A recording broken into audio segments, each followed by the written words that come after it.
Coordinate geometry. जैसे कि आप देख पा रहे हैं कि इस पर लिखा हुआ है basic concept of coordinate geometry. इसका हिंदी होता है निर्देशांक ज्यामिति। सभी बच्चे बात को ध्यान से सुने। इसका हिंदी होता है निर्देशांक ज्यामिति। जैसे कि आप जानते हैं कि कोऑर्डिनेट ज्योमेट्री ये सबसे बेहतरीन और सबसे बेस्ट जो होता है वो एसएससी के लिए होता है, जो एडवांस मैथमेटिक्स का एक पार्ट है। एडवांस मैथमेटिक्स का एक पार्ट है और आप जानते हैं कोऑर्डिनेट ज्योमेट्री एक बहुत ही बेहद आसान एक टॉपिक है और इससे मैक्सिमम क्वेश्चन आस्किंग किए जाते हैं। तो चलिए आज से हम स्टार्ट करते हैं। और अभी हम लोग देख रहे हैं इसमें कि बेसिक ऑफ कोऑर्डिनेट ज्योमेट्री, कि आखिर कोऑर्डिनेट ज्योमेट्री का बेसिक क्या होता है। तो आज सबसे पहले कंसेप्ट जानेंगे, फिर आपको नेक्स्ट वीडियो में हम क्वेश्चन लेकर के आएंगे। तो चलिए हम स्टार्ट करते हैं। और इसको सबसे पहले हम बात कर लेते हैं कि इसमें पिक्चर परसेप्शन के तहत हम मैक्सिमम चीज़ों को कवर करेंगे। तो देखिए हम स्टार्ट करते हैं कि सबसे पहले कोऑर्डिनेट ज्योमेट्री में in any figure in mathematics, किसी भी प्रकार के फिगर को बनाने के लिए सबसे पहले हम बेस को क्रिएट करते हैं। यदि आपके पास बेस आ जाता है उसके बाद हम परपेंडिकुलर अर्थात वाई एक्सिस को हम क्रिएट करते हैं। तो सबसे पहले आप देख पा रहे हैं कि दाहिने से बाएं या बाएं से दाएं, इसको हम क्षैतिज कतार के नाम से जानते हैं। ध्यान दें, इसको क्षैतिज कतार के नाम से जानते हैं। इसे ही एक्स अक्ष कहा जाता है, एक्स अक्ष, और इसको अंग्रेजी में एक्स एक्सिस कहा जाता है। इसको अंग्रेजी में एक्स एक्सिस कहा जाता है। यदि आप इसका सबसे पहले नामकरण करना चाहें तो ये आपका एक्स होगा, एक्स डैश होगा, ऊपर वाई होता है और नीचे वाई डैश होता है। और ये जो ऊपर होता है इसको वाई अक्ष या वाई एक्सिस के नाम से हम जानते हैं। ये आपका फिगर 1 है। आगे यदि हम चलते हैं इसमें तो देखते हैं फिगर 2 के बारे में कि वह क्या बता रहा है। फिगर 2 की यदि बातें करें तो फिर से हम फिगर को ड्रॉ करेंगे। और सबसे पहले आप फर्स्ट ऑफ ऑल इसमें आप देख पा रहे हैं सर कि जब इसका नामकरण करेंगे तो ये आपका एक्स होगा, इधर एक्स डैश होता है, ये हम वाई जानते हैं और ये आपका वाई डैश होता है। अब आप यहाँ ध्यान देंगे, जो एक्स होता है ये पॉजिटिव होता है, बाएं की तरफ चलेंगे ये नेगेटिव होगा। वाई में यदि हम ऊपर जाते हैं ये पॉजिटिव होता है, जब नीचे जाते हैं ये नेगेटिव होता है। ये जो मेन पॉइंट है इसको हम लोग ओ से सूचित करते हैं, क्योंकि ओ का मतलब ओरिजिन होता है और इसका हिंदी होता है मूल बिंदु। इसका हिंदी मूल बिंदु होता है।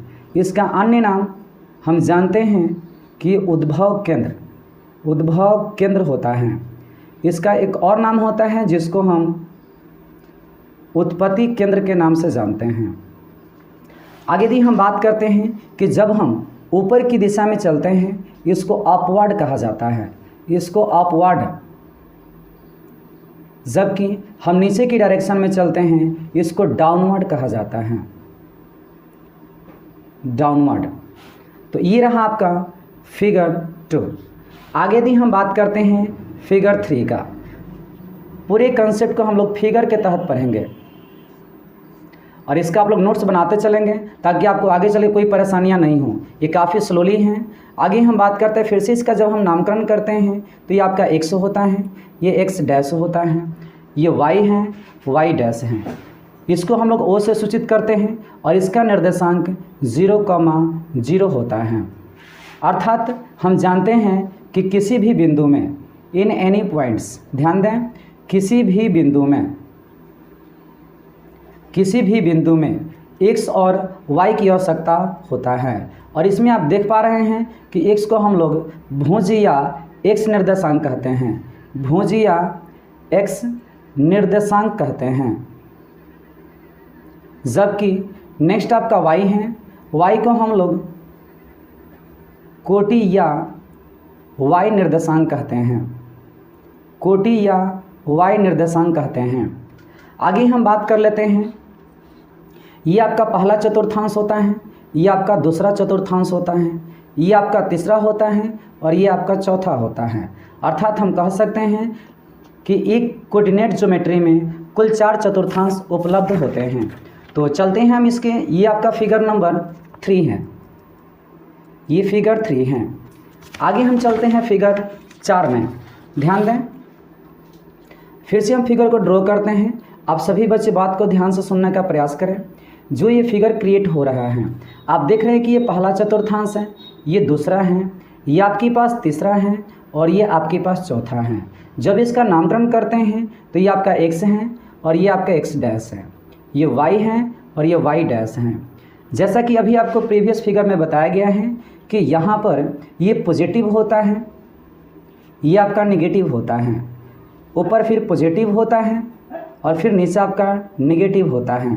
तो हम देख पा रहे हैं कि पहला चतुर्थांश का जो निर्माण हुआ है वह सबसे पहले एक्स अक्ष एंड उसके बाद वाई एक्सिस से हुआ है।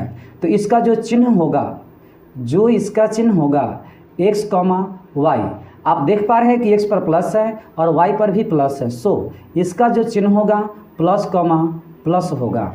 आगे यदि हम बात करते हैं सेकंड चतुर्थांश का, तो इसमें आप देख पा रहे हैं कि पहले हमें x चाहिए फिर y चाहिए। x पर निगेटिव है तो नेगेटिव, जबकि y पर पॉजिटिव है तो यहाँ पॉजिटिव, अर्थात इस निर्देशांक, इस चतुर्थांश का जो निर्माण हुआ है x पर नेगेटिव और y पर पॉजिटिव से हुआ है, जिसके वजह से इस पर माइनस, प्लस इसका चिन्ह होता है। आगे यदि हम बात करते हैं ये थर्ड चतुर्थांश का, इसमें भी आपका x, y होगा। x पर भी आपका माइनस है और y पर भी आपका माइनस है, अर्थात इसका चिन्ह माइनस, माइनस होता है। अब आगे हम बात कर लेते हैं चौथा का, इसमें x, y। इसमें यदि हम बात करने का प्रयास करते हैं तो इसमें आप देख पा रहे हैं कि पहले हमें x चाहिए तो x पर प्लस है तो प्लस होगा, उसके बाद y तो y पर माइनस है तो यहाँ माइनस होगा। ये आपका रहा चिन्ह। आगे यदि हम बात करते हैं तो फिर से इसको हम रिव्यू करना चाहते हैं। पहला चतुर्थांश का जो चिन्ह होता है x, y, इसके लिए जो चिन्ह है प्लस, प्लस होता है। आगे हम बात करते हैं दूसरा के लिए, फिर x, y। तो दूसरा के लिए जैसा कि आपको बताया गया है x पर माइनस है जबकि y पर प्लस है, तो ये आपका जो चिन्ह होगा माइनस, प्लस होगा। आगे थर्ड की यदि हम बात करते हैं, इसमें भी x, y होगा। आप बताइए, यहाँ पर x पर भी माइनस है और y पर भी माइनस है और यही रीज़न है कि इसमें माइनस, माइनस होगा। यदि हम चौथे चतुर्थांश की बात करते हैं तो इसमें आपका x पर प्लस है जबकि y पर माइनस है, अर्थात यहाँ आप देख पा रहे होंगे इसका जो चिन्ह होगा प्लस, माइनस होगा। उदाहरण के रूप में लेते हैं एक क्वेश्चन, जैसे कि बात करते हैं आपका बिंदु, ध्यान देंगे, बिंदु 2, -4 किस चतुर्थांश में है, किस चतुर्थांश में है। चतुर्थांश अवलेख पाद, अवलेख इसका नाम चरण होता है, में है या स्थित हैं। तो आपका जो सही आंसर होगा, ध्यान देंगे, 2, -4 है, अर्थात पहले प्लस है फिर आपका माइनस है और यह जो है आप देख सकते हैं कि पहले प्लस, माइनस चौथा चतुर्थांश में है। सो आपका सही आंसर होगा चतुर्थ चतुर्थांश। ये आपकी उदाहरण रहा। आगे यदि हम बात करते हैं तो इसका कुछ बेसिक कंसेप्ट है, इस बातों को हम समझते हैं। जैसे कि जानते हैं हम मूल बिंदु का निर्देशांक, मूल बिंदु का निर्देशांक, मूल बिंदु का निर्देशांक वो जो होता है 0,0 होता है, 0,0 होता है। और हम जानते हैं कि किसी भी प्रकार के बिंदु में, ध्यान देंगे, किसी भी बिंदु में, किसी भी बिंदु में आपका x और y का होना अति आवश्यक है, अर्थात x को हम भुज के नाम से जानते हैं जबकि y को हम लोग कोटि के नाम से जानते हैं। और हम जानते हैं इसमें कि मूल बिंदु को हम O से सूचित करते हैं,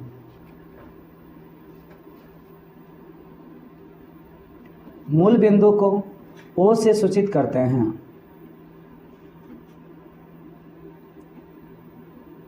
सूचित करते हैं और इसका निर्देशांक 0,0 होता है, अर्थात x, y। इसमें भुज का भी मान 0 है जबकि कोटि का भी मान दोनों का 0 होता है। अगले कंसेप्ट की बातें करें तो आप ध्यान दीजिएगा, इसमें एक और फिगर को हम ड्रॉ करना चाहेंगे। आप सभी बच्चे बात को ध्यान से सुनने का प्रयास करें और इसका नोट्स अवश्य बनाएं आप।